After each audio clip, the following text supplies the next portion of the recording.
So hello everybody and welcome to this project. In this project we're going to build a random meal generator. So for example, if you're just feeling hungry, you can just use our app. You can just click on the show a recipe button and you'll be shown a random recipe. There you go. I can't pronounce this. I think it's coq au vin. There's a French recipe. There you go. We have a category and also from which country, and we also have all the ingredients for this recipe. So olive oil, bacon, shallots, chicken legs, chicken thighs, and everything. Also we have all the images also, and of course, how can we forget this? We also have the instructions of this whole recipe. So it's a perfect recipe app and it's not too complicated. We're just going to use a riverpod state management. So we already used the provider state manager and also set state, so it's time for some other state management. So we're going to use the riverpod state management, and it's pretty easy. Riverpod is also kind of like a provider, you will see it. And I also have this functionality. I can just click on this YouTube button and I'll be shown a YouTube video, but I don't want to open it because it doesn't work on the emulator. As you saw, it just doesn't work on the emulator so well, but on a real device it will work perfectly. And if I just go back, I can also click on show recipe and I'll have another random recipe. See, it was a random recipe from the API. So let me just show you the API we're going to use. We're going to use the MealDB API. So it's a really perfect API. I really love this API.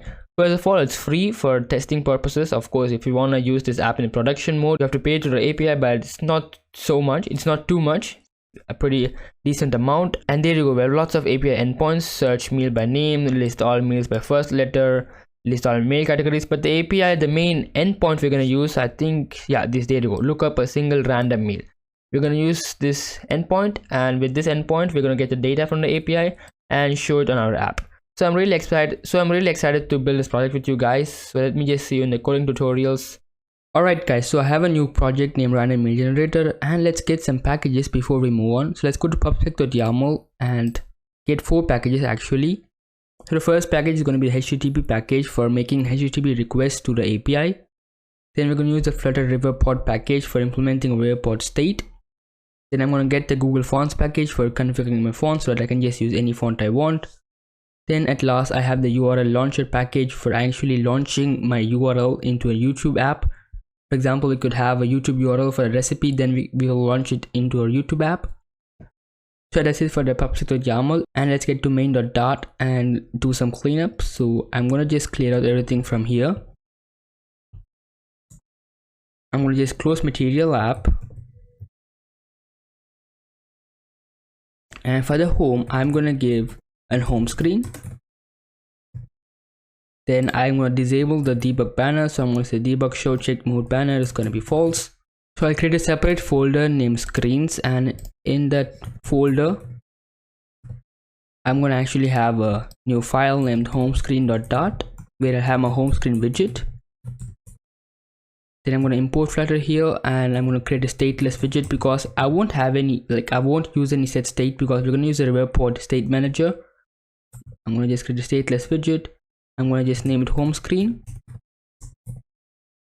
And let's actually import this widget in main.dart. There you go, perfect. Let me just save everything, and we should have a black container because in the home screen we're returning a black container. There you go, I have a black container. Let's go to homescreen.dart and actually return a scaffold. And in the scaffold, so for the scaffold I'm going to give a body because the body, like the background image, is going to be a recipe image. So for the body I'm going to use a container so that I can actually provide an image. The body container and decoration is going to be box decoration, and now I'm going to provide the image. So the image, I'm going to use a decoration image widget because we have to use it in box decoration. We can't use a normal image, but in the decoration image I can provide an image provider. So I'm going to use the asset image, and in the asset, so I have a folder named images and I have this background.jpg file. Of course, I'll just provide this image. If you want in the resources folder, you can just download it. And the asset image, I'm going to just say go to the images folder and yeah, just get the background.jpg file. Let me just save everything, but before that let's actually also call fit. So fit, it should actually fit for the whole screen, so I'm going to use the box fit.cover. Now when I save everything, I should have that recipe image, For the background, there you go, perfect. So in the center of that image, I'm gonna actually have a white container where I'll have a button. I'll just have like feeling hungry, then you can click on a button where we'll actually navigate to the recipe screen. So after this container, after this image itself, we're gonna provide a child for this container. So the child for this container is gonna be a column.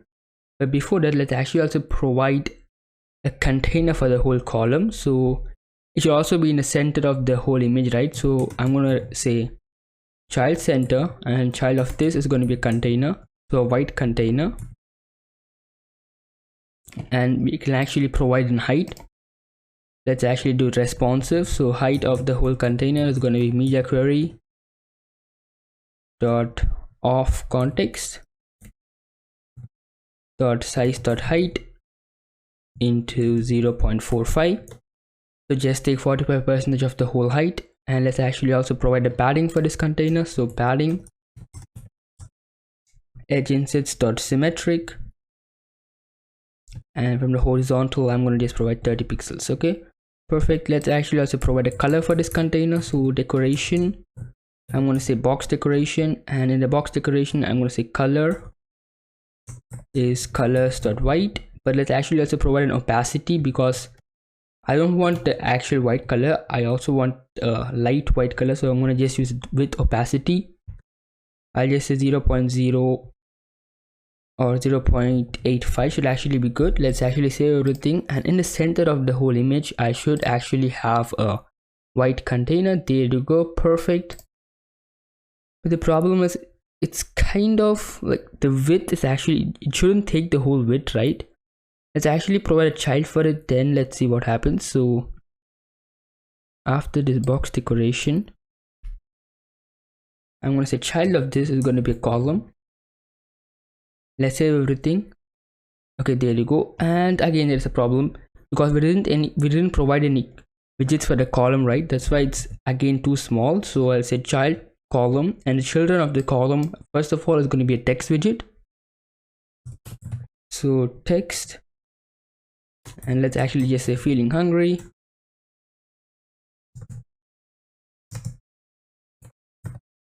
Let's also provide a style. So I'm gonna again create a new file named utils.dart, not in the screens folder, actually in the lib folder, utils.dart, and there I'm gonna of course just create a function named text style. So text style, so it's going to return text style. I'm going to just call this function also text style. It takes in a double font size, and as optional parameters it's going to take a color and a font weight, and I'm going to return Google Fonts. So I'm going to just say return Google Fonts dot Montserrat for providing the size, color, and the font weight,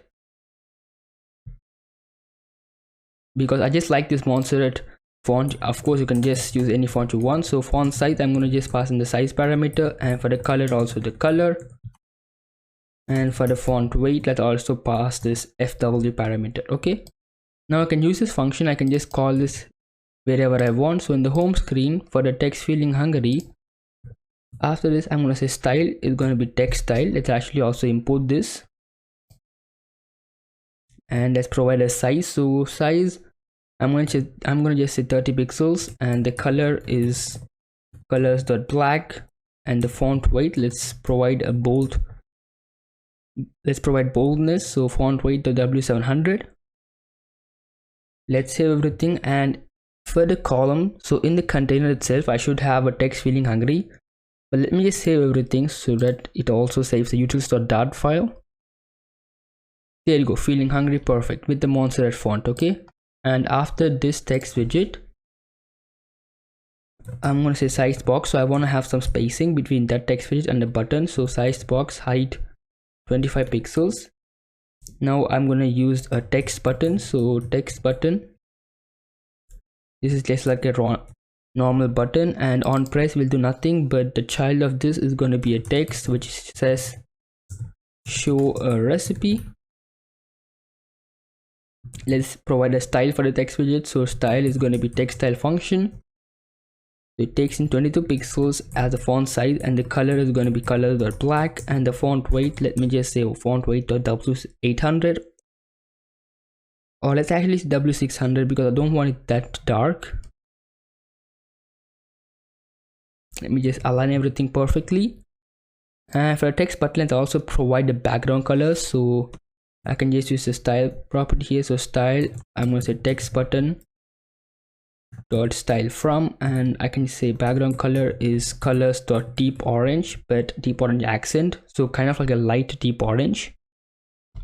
Now when I save everything, I should have a button named show a recipe. There you go, perfect. And that's actually good, it looks good, but don't you think it's a bit dark? And also I want some padding around the whole containers, children's, right? So here for the column, I can just say main axis alignment is going to be in the center, so I want everything in the center. So main axis alignment dot center, and there you go, feeling hungry, show a recipe, and everything is in the center. Yeah, so we're actually good. We're actually done with the home screen. It was pretty easy. You just had the background image, then a small container with the feeling hungry text, and then a show recipe button. Now in the next section, we'll actually just build out the UI of the recipe screen before we get the data from the API. So let's create a new screen named recipe screen. So here in the screens folder, I'm going to create a new file named recipe screen dot, and here I'm going to import Flutter material.dart, and I'm going to create a stateless widget because of course I won't use any set state. And for the class name, I'm going to just say recipe screen, where I'll actually have my whole recipe, so I can just navigate to the recipe screen. In the home screen.dart, whenever I click on this button, I want to navigate to the recipe screen. So what I can say is I can just say navigator dot push, and I have to provide the context and the root. So the root is actually material page root, and for the builder I have to provide the context, and I'm going to return the screen. So the screen name is going to be recipe screen. Now when I save everything, when I click on this button, I should actually be navigated to the recipe screen with a black container. There you go, I have a black container because here we're returning a container. Let's actually return a scaffold because I want to have a white background for the whole screen. And now for the scaffold, let's provide a body. So body is going to be a single child scroll view because my whole screen is actually scrollable. The child of a single child scroll view is going to be a column because I have multiple widgets beneath each other. So I'm going to say child column. And the children of this, so the children of this, actually we have two children, right? So the first child is going to be the background image, and the second child is actually the whole information. So children, I'm going to say container, and I'm going to provide the width. So width is going to be media query of context. So take the whole width. Actually you can just take the whole width. And for the height, so height, I'm going to say take the whole height and actually do it dynamically. So take the whole height and divide it by, or actually multiply it by 0.45, so that it takes only 45% of the whole height.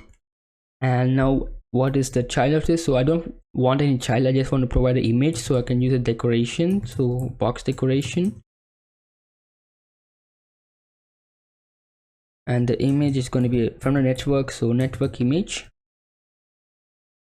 let's actually provide a URL for the network image. So I'll just search for an image in the internet, and I'm going to just copy out the URL. So I'll just for now get the pasta image, and in the images I'll just search for a random image. So I'm going to just take this image. I want the URL of the whole image. Okay, there you go, this is the whole URL for this. And yeah, this is actually the whole URL, and I'm going to just paste it over here for the URL. Let's also say fit, so we should actually fit, and we have an error. So image, network image. So okay, I forgot it, actually I have to wrap it in decoration image, right? So decoration image, and then I can use the image property because For the box decoration, I have to actually use a decoration image for providing an image, and then fit. Oh, wait a minute. I just align everything so that I won't get confused, because when I don't align it, actually it's pretty much confusing. So fit box fit dot cover, just cover out the whole screen. Like, it should actually take the available height and width which I provided here, and when I actually save everything, I should have my pasta image. There you go, perfect. So I have my pasta image, and now here I'm gonna have the title of the whole recipe, the instructions, the ingredients, the category, the area, and also the YouTube URL button. So after this container, I'm gonna create a new container. And here what I'm gonna do is I'm gonna provide a width. So width, just take the whole width, right? So I won't provide any height because I don't have any specific height. It just depends on the whole instructions, text, widget, and so on. So I won't specify any height. And the child of this is going to be a column, because I'll have multiple children beneath each other. So child, column, and children. First of all, I'm going to provide the meal name. So here what I can do is I can say text, and let's say pasta, and let's provide a style. So style is text style widget, a text style function, and let's provide a font size. So font size is going to be 35 pixels, and the color is going to be color.black, and the font weight, I'm going to just use a bold font weight W700. Let's actually align everything, and after the text widget, I'm going to have a sized box because I want some spacing between this text widget and the other buttons. So here I'm going to set sized box, height just 2 pixels. And now what I'm going to have is I'm going to have actually 3 elements in a row because I want them actually next to each other. So I'm going to use a row, and the children's are, first of all, I'll have 2 chips for the area and for the category. So I can use a chip widget because I want to have those rectangular border radius containers, so I can just use a chip for it. And the label is going to be in the center. So in the center, I'm going to have a text widget which actually says the category, and the category for pasta, for now I'm just hard coding everything, but later on we'll get from the API. For now I'll just say, I don't know, maybe for lunch is maybe the category is just lunch. I'll just leave it for now like this. And let's actually provide styling. So style for this is going to be a text style function, 18 pixels, and the color is going to be colors.black, and the font weight, let's actually say font weight at W600. And I'll just wrap this whole center widget into a container because I want to have some specific height for the chip, and I'm going to use that 25 pixels for the height. Let's also provide a background color. So background color for this chip is colors.yellow accent, so light yellow. And now when I say everything, I should have a chip named lunch, and I also have my pasta title, of course. And the problem is, like, they're not aligned perfectly, right? I want them to be aligned at the left side. So I can go to the column and say cross-axis alignment is cross-axis alignment.start. Everything should be aligned at the start, and when I say everything, I should have my pasta and lunch. There you go, perfect. Let's also provide a padding because I don't want them to be exactly at the left side. I want to have some padding, so I'm going to just wrap this whole column into a padding, and edge inches at all 15 pixels. There you go, pasta and then lunch. And after that, I'm going to have another chip. I'm going to just change the background colors to deep orange accent, and instead of saying lunch, now I'm going to provide the area, so it's Italian. I just say Italy, and let me just say everything. There you go, Italy. And let's also provide a sized box, so I want to have some spacing between these chips, so I can say sized box, and the width is actually 10 pixels of width between those 2 chips. There you go, lunch in Italy. And now at the right side, I want to have a button for the YouTube section, right? When I click on that button, I want to have the YouTube video for this specific recipe. So for that, what I can do is I can actually again create a text button. So I'm going to say text button on pressed. For now, do nothing. Later on we'll implement what should happen when you press on the button, and the child of this is going to be a text widget which actually says YouTube. Let's provide a style. So style is going to be text style, and the size, let's actually think. So we want it pretty much small because I won't have a big button, so I just want a small button. So I'll say 18 pixels, and the color is going to be colors.white because it's actually perfect. It actually fits perfectly for the red YouTube button. And the font weight, I can just say font weight to W700.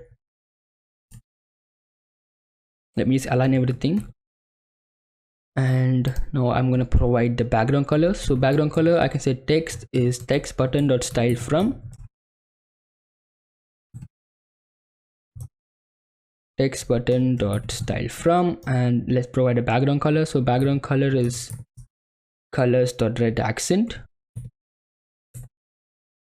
a light red color. And let's also provide a border. So I'm going to say shape is going to be rounded rectangle border, and here I can provide the border radius. So border radius is going to be border radius of circular. So border radius is going to be border radius of circular, 5 pixels. Let me actually save everything and see the whole UI. There you go, YouTube button. But again, the problem is I don't want it to be that big, so I'm going to just wrap this text button into a container and provide a width, maybe 115 of width, and height 35. I don't think it won't make any difference. It just becomes a bit smaller. There you go, perfect. And the problem is, again, I just want it to be at the right side, right? So what I can do is, first of all, I can go to the row and say main axis alignment. So I want to have some space. I want to have space between those widgets. But now the problem is the Italy chip also goes to the right side. I don't want it, and I can actually solve this problem pretty easily. I just have to wrap these chips into separate rows. So I'm going to wrap it row. I'm going to take this chip and put that into that row here.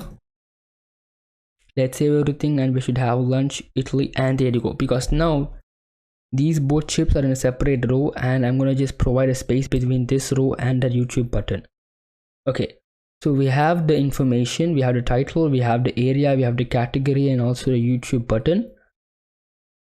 So let's provide a spacing between these chips and the ingredients widget. So after this whole row, I'm going to use the size box widget so that I can give some spacing. So size box of height 15 pixels maybe. And now I'm going to have a single child scroll view. But before that, let's actually say what I'm actually showing. So I'm going to have a text which actually says ingredients. Ingredients. And the style of this is going to be a text style function. I'm going to call my text style function, and I'm going to have 25 pixels of size, and the color is going to be colors.black, and the font weight is going to be font weight W600. Let's actually save everything, and you should have a text which actually says ingredients. There you go, perfect. Now after the text ingredients, I'm going to have a single child scroll view. So I'm going to have a scrollable widget in the horizontal side, and I can actually scroll through the whole ingredients. But before that, let's actually provide again a size box of spacing. So height 10 pixels. And now I can use a single child scroll view widget. So single child scroll view. And the scroll direction is going to be in the horizontal side. So I can say axis.horizontal. And the child of this is going to be a row because I'll have multiple widgets next to each other. So the children are going to be the ingredients. Let's actually build out the ingredient widget. So here I'm going to have a column because first of all, at the top side, I'll have the ingredient image. After that, I'll have the ingredient name, and then after that, I'll have the measure of the ingredient. So for example, 2 teaspoons or so on. The child is going to be a column, and so for the row itself, I'm going to provide multiple children's, right? Later on I'll do it dynamically in a for loop, but for now I'll just provide one ingredient widget.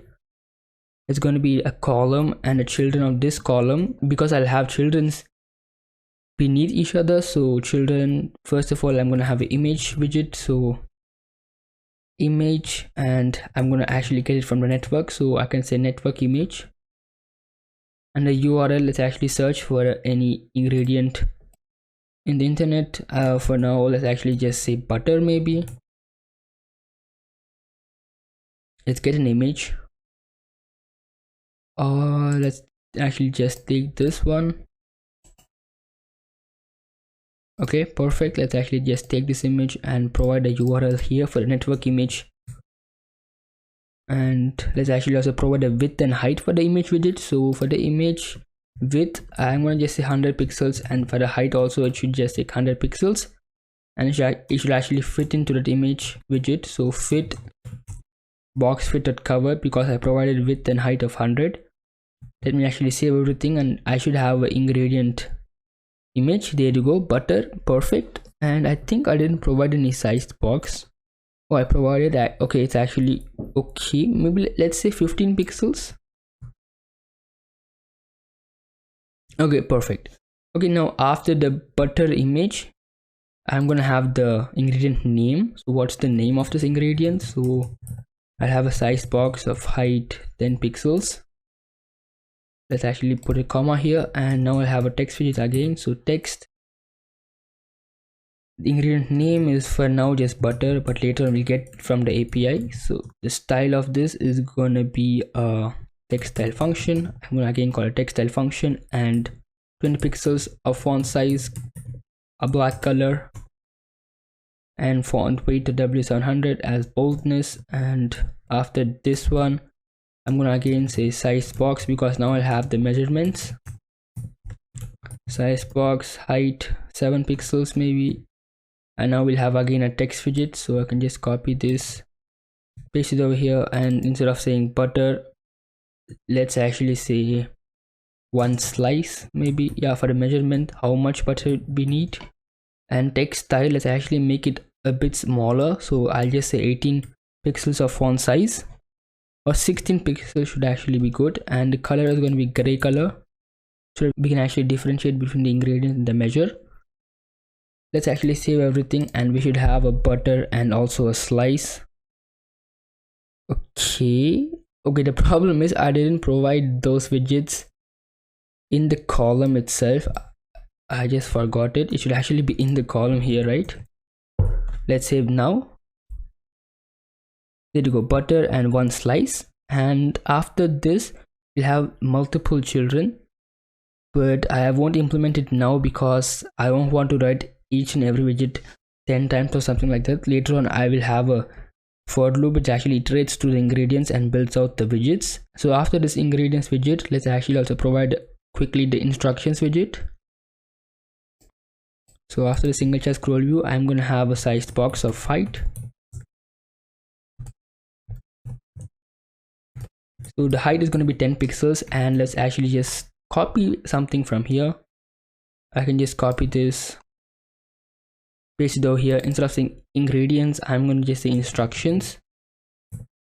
Here we're going to provide the instructions. I'm going to just copy this text widget, paste it over here, and for now let's actually say deep fry, because I don't want to write the instructions here. We of course get it from the API. I'm just doing the UI before we actually implement the backend. And yeah, styling, let's say 18 pixels should be good, because the instructions are actually pretty much really big. That's why, yeah, 18 pixels should be good. And font weight, let's say W400, and the font weight W600. Okay, this is good. Let's save everything, and we should have instructions also after the ingredients widget here. There you go, instructions, deep fry. So we'll actually finish with the UI, and let's actually get the data from the API and actually provide it to our UI.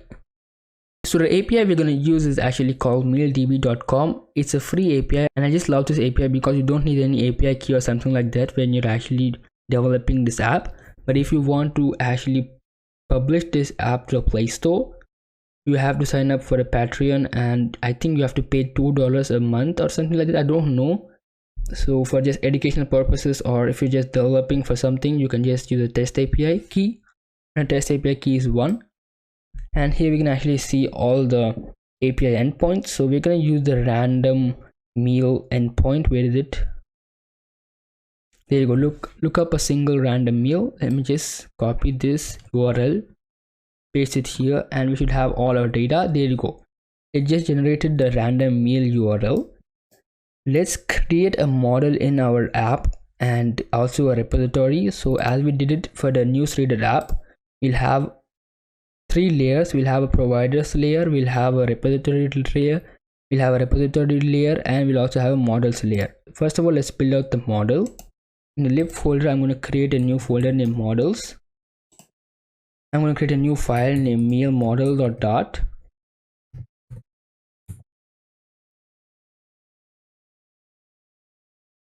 And in meal model.dot, let's create a new class named meal model. I'm gonna say final string. Let me just close this explorer so that you can actually see everything. So final string ID, I'll have a string ID, I'll have a name for the meal, I'll have a category for the meal,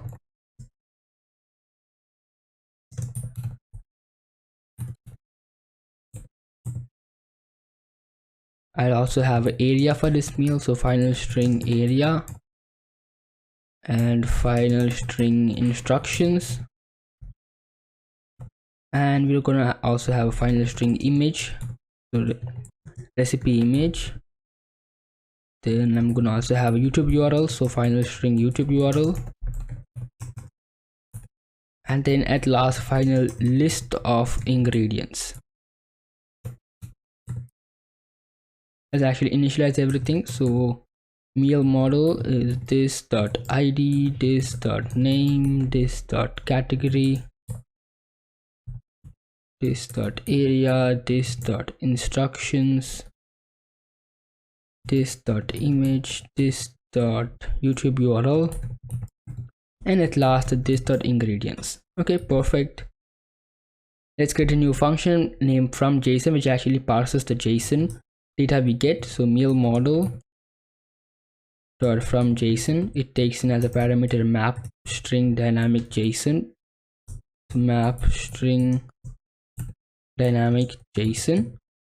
Now what I can do here, I can just say, so the ID is equal to go to the JSON, whichever JSON we get, and let's actually go to the API and see what our ID name is. So here we have a meals key, then in the meals key we have a list, and in that list we have, for example, the ID meal as a key. So what I can do is I get the JSON, then I go to the meals key, and in the meals key we actually have a list, right? So I'm going to go to the first index for this list because there is only one item in that list. So I'm going to go to the first index, and then in that index I'm going to go to the string, I think it was string ID, I'm not sure. Yeah, oh, it was ID meal. Okay, ID meal, and we're going to do the same thing with others also. So the name is JSON meals, go to the first index, and the name for this one, so the key name for this one is, let's actually check it out. Yeah, it was string meal. Okay, string meal. Let me just copy some values, and because it actually pretty much easy, then I can just change every value. So name is equal to JSON meal string meal, then I also have the category, right? So category is JSON meals first index, and it was string category. I already saw it in the API JSON data.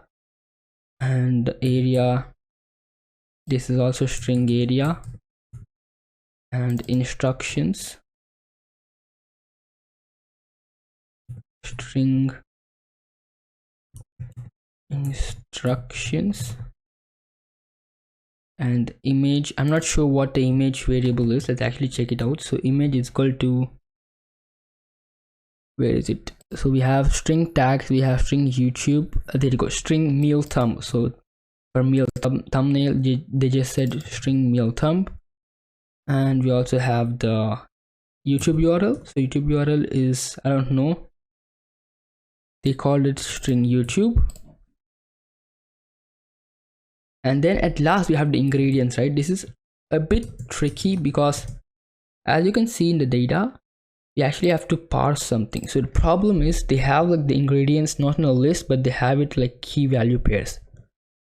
So they have string ingredient 1, string ingredient 2, ingredient 3, ingredient 4, 5, 6, 7, 8, 9, 10. It goes on till 20 because some values can also be null. So in our API data, we actually also have to clear something if it is actually null, because it can go till 20. We just have to check if it's null or not, then we'll add it to our list. It's actually also same technique for the measures also. They have string measure 1, measure 2. Let me just actually zoom it. So yeah, I hope you can see it now better. So string measure 4, string measure 3, string measure 7, string measure 8, and so on. So I'm going to create a new class named ingredient, so I can just add it to my ingredients list. So ingredient, it takes in a final string, so the name of the ingredient, and it's going to also take a final string measure of the ingredient. And let's actually just initialize those values because they're final. So this dot name and this dot measure. And here in the ingredients, for ingredients is equal to, I'm going to generate a list. So to generate a list in Dart, we can actually use the list dot generate, and the length is 20 because we have 20 items, and the index, I'm going to here get the index. And now what I can do is I can say ingredient. So this list of generate is going to run 20 times and it's going to provide us with the index. So ingredient, and I can say name, go to JSON, go to meals, but now it's going to be tricky. So name is JSON meals, go to the first index and string YouTube, but instead of saying string YouTube, let's say string ingredient 5. But again, instead of 5, here we're getting the index, right? So let's actually provide the index. So string ingredient, then I'm going to do string interpolation because I have a variable in a string, and what I can do is I can just say index. The problem is this index actually starts from 0 because here it actually starts from string ingredient 1. It doesn't have string ingredient 0. Then we'll have like a JSON error, JSON parse error, something like that. So what I'm going to do is I'm going to actually just add +1 to the index every time I loop through this list.generate. So index +1, because at the first iteration it's going to provide us with the index, and the first index is going to be 0. Then I'm going to just add one value, so it's going to be 1 automatically. So now it kind of starts from 1. So I just solved it like this. It's a pretty nice fix, and for the measure it's pretty much a simple technique. JSON meals first index, and instead of saying string ingredient, go to string measure.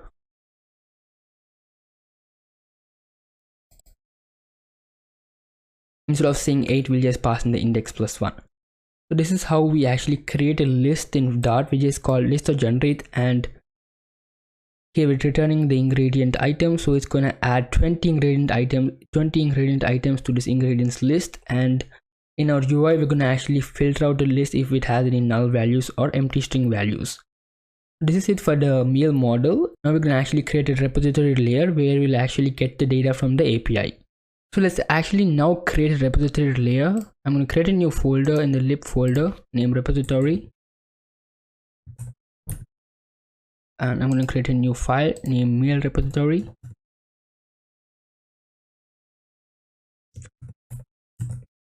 .dart, and here I'm going to create a new class named meal repository. So meal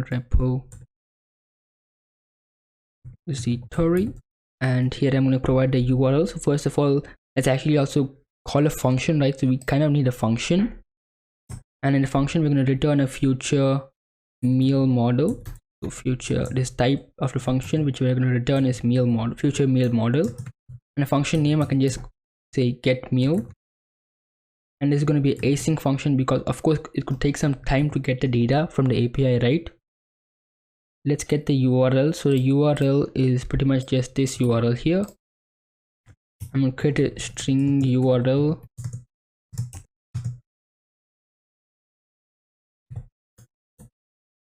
and let's actually also make a URI of it, because to make a get request you actually have to provide a URI. So URI is URI.parse, and the URI is actually just this URL. We're gonna parse the URL into a URI. Let's actually make a request to the data. We have to make a get request because we're gonna get the data. Let's import the HTTP package. Here import HTTP the dot as HTTP, and here after this URI I'm gonna say response is equal to be await. So we're gonna await it because it could take some time to get the data, right? So await HTTP dot get, and I can just pass in the URI. So after making the get request, let's actually also parse the whole JSON into a meal model. So of course I'm expecting a return of meal model here, so I'm going to return a meal model dot from JSON, because I'm going to now parse the JSON. So now we have to provide the JSON for the from JSON function. So I have to actually just decode the response here. I can just say JSON decode,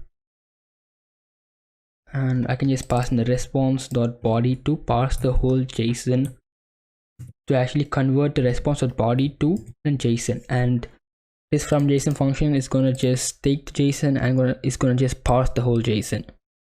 So taking this meal repository, I'm going to create a new layer named providers, where we'll actually have our providers.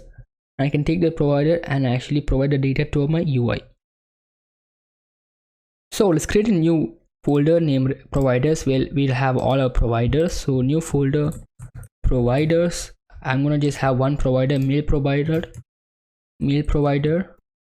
dot, and here I can just say final meal provider is equal to, now I can use the riverpod package. So I'm gonna have a future provider because it could take some time to get the data, and we're gonna have a future meal model. That's why I'm gonna use the future provider, but there are of course like also normal providers, but for now I'm gonna use the future provider.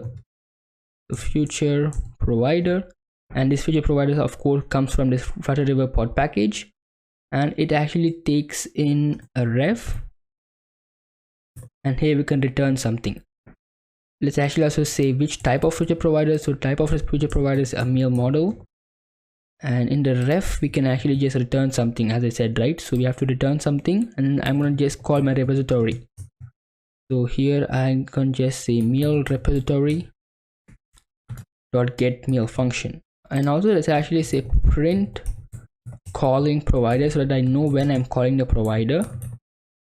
And this way I created a provider. So now I'm going to create a consumer which actually consumes the whole data and parses into our UI. So let's go to recipe screen here. So let's convert the recipe screen from a stateless widget into consumer widget, because so here I'm going to consume the whole data which I'm going to get from the provider consumer widget, and I'm going to have a warning because the build method also takes in something else than a context. If you go here, it also actually accepts something called a watch, because now we're going to actually watch the whole stream, or we're going to actually watch the whole future. So after context I can just say watch, and this is a type of T function provider based object code. This is a really big name. I can just paste it over here to actually specify the type. So the type is actually, I think it's provider based and so on. But what this watch actually does is it actually just watches the whole provider throughout the whole app, and if we have any changes, it is gonna just trigger out the whole consumer widget, and then we can actually update our whole UI. So we actually have to watch the provider, right? So I'm gonna create a new variable named async value, because this is a type of an async value, as it could take some time to get the data. That's why it's asynchronous. It's a type of meal model. This is how you do it in a riverpod. So riverpod is pretty much just a simple provider. you can also call a better provider. So async value meal model meal is equal to watch. So now I'm going to watch the whole provider throughout the whole app, and I can just pass in the provider variable here, and I'm going to just import the provider. Okay, perfect. Now after watching this, we of course have to do something with the provider, right? So here we get the data from the provider. Here we call the repository, then we are going to return the meal repository.get meal. So we're going to return a meal model, and here for the meal we're going to get the meal model. But again, there's a problem because we have to also check for loading and errors, right? So riverpod actually just provides us with that. We can just use this meal variable, and instead of returning a scaffold, so I can return a scaffold, but for the body I can say meal.when. So this when function is really good because this when function, we can just pass in the data, we can pass in loading and error. So we can do something when it's loading. So when it's loading the whole provider, we can do something. So of course, when it's loading, I want to actually call the circular progress indicator in the center, right? So I can just say loading, I'm going to return a center, and a child of the center is going to be circular progress indicator. And I have to actually just say center. So I'm going to do this when I'm loading something, and now when I get the data, I can call a single child scroll view. But if I have any error, so if I have an error, it's going to give us the error and also the stack. I can just say in the center, I'm going to just get the whole error. So in the center, I'm going to say child of the center is going to be a text widget. Then I'll show the whole error. That's why I love riverpod. It's pretty much simple to get the, I don't have to specifically check if it's loading or not. This .when function actually does that for me.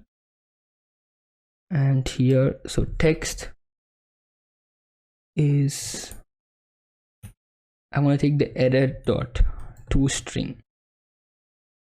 So let me just copy the whole single child scroll view because I have to actually paste this for the data.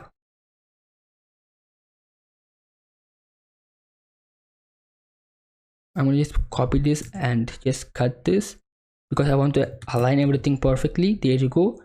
Now it's going to trigger us a warning because the parameter data is missing. So we have a loading. So we're doing something when the provider is loading. So when we're getting the data, we're doing something.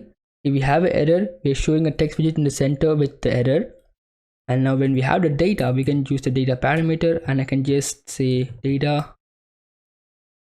is whichever data we get, right? So this is going to provide us with the meal, and I'm going to just return the single child scroll view.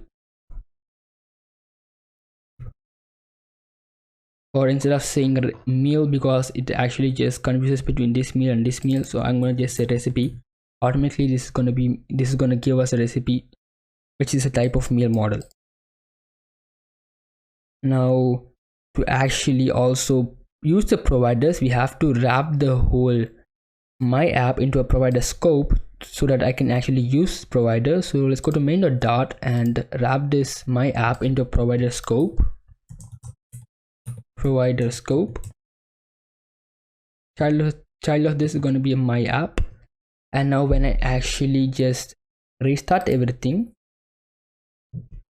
you will see it. So when I go to recipe screen, I have a circular progress indicator in the center, and after a while everything will be normal, and I'm going to get the data. So I just did a full restart. Now when I click on show recipe, as you will see, we're going to have a circular progress indicator, and there you go. That means we got the data, so we didn't have any error or something like that. So now we got the data.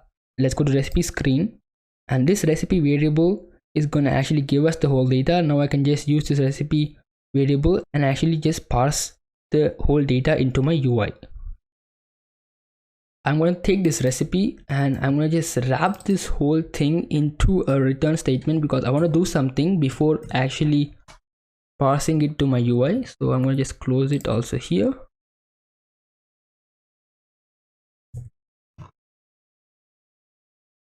I want to have this kind of return statement. I'm going to just return a single child scroll view. So what I'm going to do is I want to actually parse the whole recipe ingredients list, right? So as I said, recipe dot ingredients list, and this ingredients list can also have some null values or empty string values. I just don't want those values, so I can say meal recipe.ingredients.remove where. So remove everything where the element, so with the element dot name. So this element is actually pretty much just the ingredient class there. So I can just say where, let me just show you. So meal model, we have this ingredients class, right? So this element is pretty much just the ingredients class. So what I can say is remove everything in the recipe.ingredients list if the element dot name is equal to null, or if the element dot name is equal to an empty string. So if there is equal to an empty string or a null value, then just remove those values. Then I'll have a filtered out list. Now what I can do is I want to just provide the image for the whole image widget, right? So I can just say recipe dot image. Perfect. Oh, let me just close this parenthesis. So recipe.image, and instead of saying pasta here, I can say recipe.name, and instead of saying lunch here, I can say recipe.category. Instead of saying Italy here, I can say recipe.area, and instead of saying YouTube here, I have to say YouTube, but we later on implement the YouTube URL launch. So here ingredients, so instead of actually providing the whole children's here, I don't want to write column 20 times or something like that. So I'm going to just use the dot map, which is going to iterate through the ingredients list and just render out the widgets dynamically. So children is not a list, it's going to actually be a map. So children is recipe dot ingredients dot map, and this is going to actually provide us with the ingredient. So I'm going to go to this one, and here I'm going to just specify the type. So type of this list is going to be ingredient, and what I can do is recipe.ingredients.map ingredients, and I have to call .toList, right? So whenever I call .map, I have to call .toList. I can take this column and paste it over here. So here in the .map function, I'm going to return the whole column. Now to get the image of the ingredient, we can go to the API. There is another endpoint. Oh wait a minute, we have error here. Okay, we didn't close it here. We had a slight warning. So for providing the ingredients image, there is an endpoint. Let's go to the API again. So let's go to meal.db, and there you go. They also have an endpoint for the ingredient images. So I can just take this endpoint. So mealdb.com/images/ingredients, and then we have to just pass in the ingredient name. So I can just take this whole API endpoint, I can paste it over here and do a string interpolation here. So string interpolation, a dollar symbol, ingredient dot name. Here I'm going to just pass the ingredient dot name dot png. So I'm doing dynamically. Instead of saying butter, I can just say ingredient dot name, because this is going to give me the ingredient dot name, and here I can say ingredient dot measure, and for the instructions I can say recipe dot instructions. So let's actually reset everything and see if we have the whole data into our UI.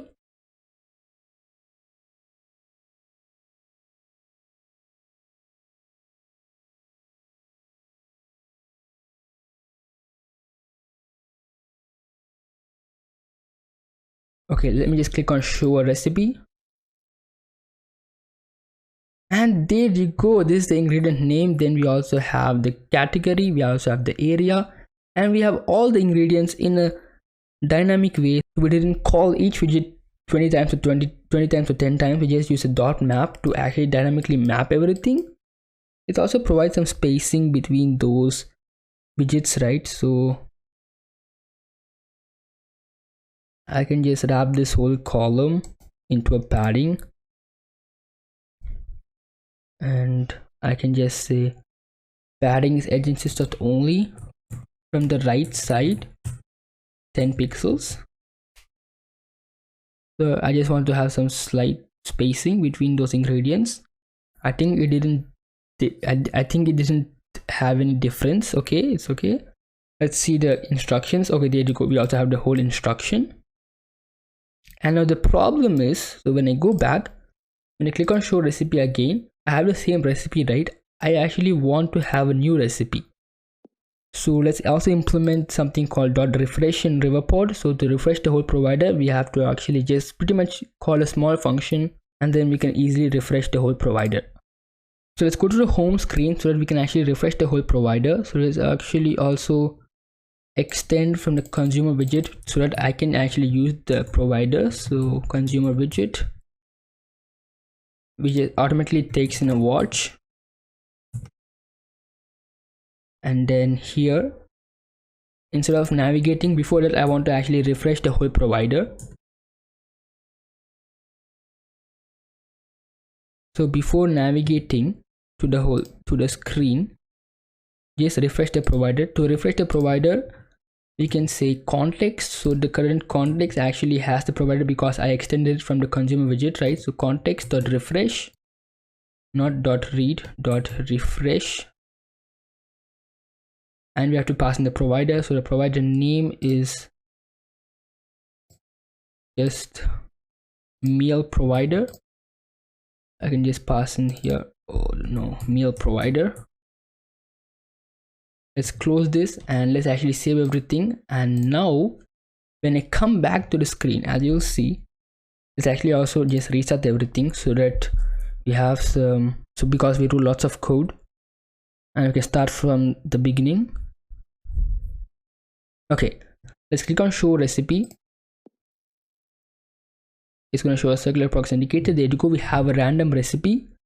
Now let's go back and click on show recipe again, where we should have another random recipe because it called .refresh, and there you go, we have a new random meal. That means our .refresh works perfectly. And the last thing we have to implement is only the YouTube button, right? Whenever the user clicks on the YouTube button, I actually want to get a YouTube video in a YouTube app. So to actually get the YouTube video, it's also pretty much easy. Let's go to the YouTube button here. In the recipe screen, let's go to YouTube button and on press. So we actually have to check first of all if the YouTube URL is null or not. So I'm going to say if recipe.youtube URL is not equal to null, and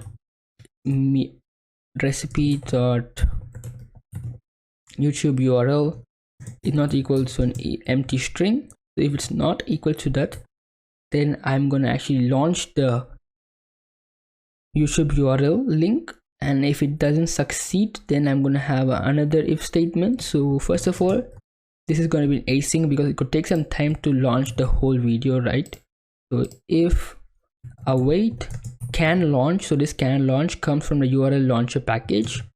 So if it can launch with the recipe.youtube URL,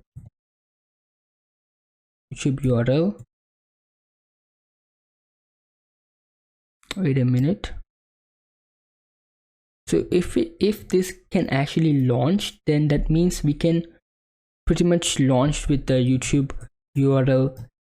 So we can actually pretty much launch the YouTube URL. So what I can do is I have to actually check if the native app launch succeeded or not. So final bool native app succeeded. So it's just checking for iOS and Android. For iOS, there is some problem with Safari and so on. So we have to actually say await launch. So actually this launch comes with the URL launcher package. So this can launch actually checks whether the specified URL can be handled by some app installed on a device. It actually just checks for it. So if this checks and if it can actually launch, then I'm going to actually launch the whole YouTube URL.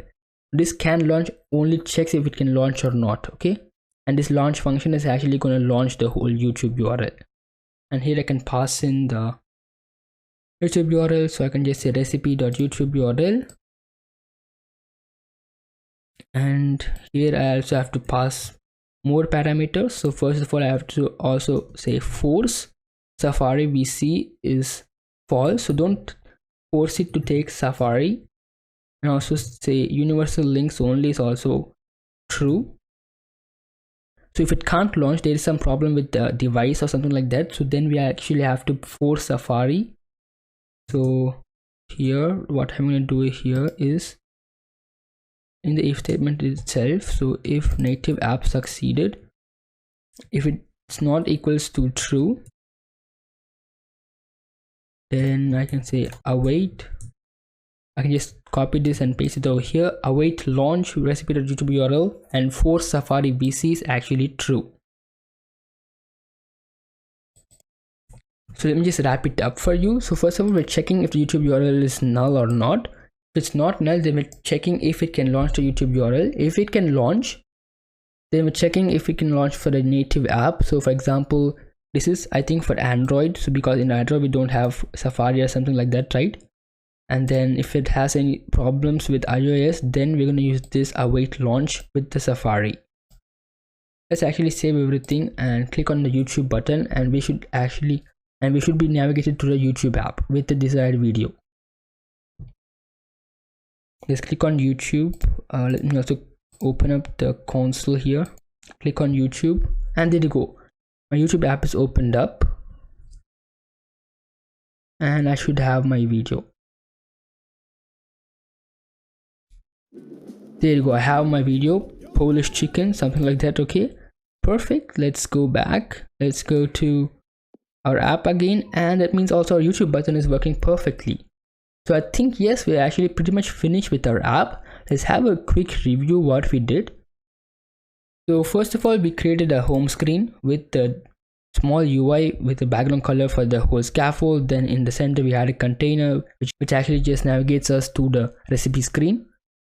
In the recipe screen, we actually have the recipe image. We actually have the recipe image. We have the name, we have the category, the area, and the ingredients and the instructions UI. Then we implemented riverpod. Before that, we actually got the data from the API, and the API used was mealdb.com. We created models and repositories, and we parsed the whole JSON data. Then we created a provider which actually provides the whole data. And with the provider, we had a future provider because it could take some time to actually get the data, right? Then we had a consumer widget which consumes the whole data, and we pretty much just watched the whole data. So we watched for any changes or something like that. And then we had this meal.when. So this when actually just gives us 3 parameters: loading, error, and data. You can do something depending on the app state. If it's loading, we showed a circular progress indicator. If we have an error, we're going to show in the center the error. And if we have the whole data, then I have the whole recipe. I'm clearing out some null values. Then I'm going to just parse the whole variables into my UI. And at last, we just launched the YouTube URL with the URL launcher package. And yeah, that's it for this whole section. I hope you enjoyed it. I hope you learned some riverpod. It's actually pretty much easy. It's just a better provider in my opinion. Just experiment with this package with your own apps and you will just get comfortable.